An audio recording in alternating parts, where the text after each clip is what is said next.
कल्पना करो एक शादीशुदा औरत की जो लंबी अकेली रातों के बाद एक जवान लड़के की गर्माहट में खो जाती है। लेकिन ठीक उसी रात पड़ोस का छोटा बच्चा विवान उसके घर में आ जाता है। क्या विवान ने कुछ देख लिया? क्या वो दरवाजे की दरार से झांक रहा था? अब पति के लौटने पर वो हर पल डरी रहती है कि कहीं विवान ने सब कुछ देखकर उसका राज खोल न दे। एक छोटी सी गलती, एक बड़ी आशंका और जिंदगी भर का डर। ये कहानी है छिपी हुई ख्वाहिशों और डरावने सवालों की। आगे क्या होता है जानने के लिए पूरी सुनिए। अंजलि अपने घर में उस रात को कभी नहीं भूल पाई। लंबे समय से उसकी जिंदगी में सुकून नहीं था। पति विदेश में रहते थे और रोहन जो उससे 10 साल छोटा था घर में रहकर पढ़ाई कर रहा था। उस शाम दोनों की नजदीकियां बढ़ गई। अंजलि ने रोहन से कहा, दरवाजा बंद कर लो प्लीज। रोहन ने बंद किया और लाइट भी। दोनों एक दूसरे में खो गए। लेकिन ठीक उसी रात के 12 बजे दरवाजे की घंटी बजी। रोशन रचना ने बताया कि उसके पिता की तबीयत खराब है। उसने अपने 10 साल के बेटे विवान को 2-3 दिन के लिए अंजलि के पास छोड़ दिया। अंजलि ने विवान को अंदर ले लिया, खाना खिलाया और अपने कमरे में अपने पास सुला लिया। विवान जल्दी सो गया, लेकिन अंजलि की नींद उड़ गई थी। रोहन के साथ हुए पलों की याद आ रही थी। रात के 2 बजे के करीब अंजलि उठी। विवान गहरी नींद में था। उसका मन रोहन के पास जाने को कर रहा था। उसने लाल सूट पहना, मेकअप किया और ऊपर रोहन के कमरे में चली गई। दोनों फिर से करीब आए। रोहन ने उसे बाहों में भर लिया। शराब का एक गिलास, प्यार भरी बातें और गर्म नजदीकियां। लेकिन अचानक अंजलि को लगा जैसे कोई हल्की सी आहट आई हो। उसका दिल जोर से धड़का। क्या विवान जाग गया था? क्या उसने ऊपर आकर देख लिया था? अंजलि ने तुरंत रोहन को रोका। बस मुझे डर लग रहा है। वो जल्दी से नीचे आई। विवान अभी भी सो रहा था, लेकिन अंजलि के मन में तूफान उठ चुका था।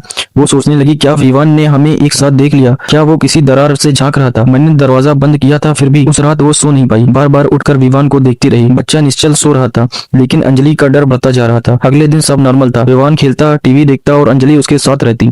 लेकिन अंजलि की नजर बार बार रोहन पर जाती और विवान पर। वो सोचती, अगर विवान ने कुछ देखा तो, अगर वो अपनी माँ को बता देगा या जब मेरा पति आएगा तो। ये विचार उसे रात दिन सताने लगा। वो विवान से ज्यादा प्यार से बात करती, उसे अच्छा खाना बनाती ताकि वो खुश रहे और कुछ न बोले। 2 दिन बाद रचना वापस आई। विवान को लेते समय उसने अंजलि को शुक्रिया कहा। विवान ने मुस्कुराते हुए कहा, आंटी आप बहुत अच्छी हो। अंजलि मुस्कुराई, लेकिन अंदर से कांप रही थी।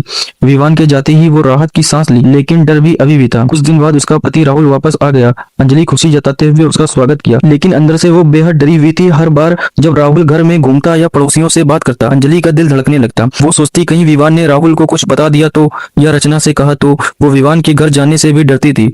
कभी कभी रात में सपने में देखती कि विवान सब कुछ बता रहा है और राहुल गुस्से में है। रोहन अब सावधानी से रहता था। दोनों बहुत कम बात करते, लेकिन अंजलि का डर कम नहीं होता। वो खुद से कहती, मैंने क्या कर दिया? एक छोटी सी रात की गलती अब पूरी जिंदगी सताएगी। वो विवान को याद करके कांप जाती। क्या उसने हमें इंटीमेट होते हुए देख लिया था? क्या वो समझ गया था? ये सवाल उसे चैन से जीने नहीं देते। राहुल के आने के बाद अंजलि का व्यवहार बदल गया था। वो ज्यादा समय घर में रहती, बाहर कम जाती। राहुल पूछता तो बहाना बनाती कि थकान है। अंदर ही अंदर वो रोहन से दूरी बनाए रखती, लेकिन कभी कभी उसकी याद आती तो मन उदास हो जाता। विवान का चेहरा बार बार आंखों के सामने आता। एक दिन रचना अंजलि के घर आई। विवान भी उसके साथ था। विवान ने सामान्य बातें की। अंजलि ने मुस्कुराते हुए उससे पूछा, बेटा उन दिनों सब ठीक था ना? विवान ने कहा, हाँ। लेकिन अंजलि को लगा जैसा विवान कुछ छिपा रहा हो। उसका दिल जोर से धड़का। रचना के जाने के बाद वो रो पड़ी। अगर विवान ने देख लिया तो मेरा क्या होगा? समय बीतता गया। अंजलि ने अपने पति के साथ नॉर्मल जीवन जीने की कोशिश की, लेकिन वो डर हमेशा उसके साथ रहा। वो सोचती कि जिंदगी में कभी कभी छोटे छोटे पल बड़ी कीमत मांग लेते हैं। रोहन भी समझ गया था और धीरे धीरे दूरी बन गई। अंजलि ने खुद से वादा किया कि वो आगे बहुत सतर्क रहेगी। फिर भी रातों में उन पलों को याद करती और विवान का डर उसे सताता। क्या विवान ने सच में कुछ देख लिया था, या ये सिर्फ उसका गिल्ट था? ये सवाल कभी हल नहीं हुआ। अंजलि अब एक डरी हुई औरत बन चुकी थी, जो अपनी एक गलती के साये में जी रही थी। दोस्तों, ये थी अंजलि की वो कहानी जहां एक रात की ख्वाहिश ने पूरे भविष्य पर सवालिया निशान लगा दिया। विवान सिर्फ एक बच्चा था, लेकिन अंजलि के लिए वो डर का सबन बन गया। अगर हमारी कहानी पसंद आई तो लाइक और शेयर जरूर करें। कमेंट में बताएं कि आपको अंजलि का डर सही लगा या नहीं। ऐसी और कहानियों के लिए चैनल को सब्सक्राइब करें।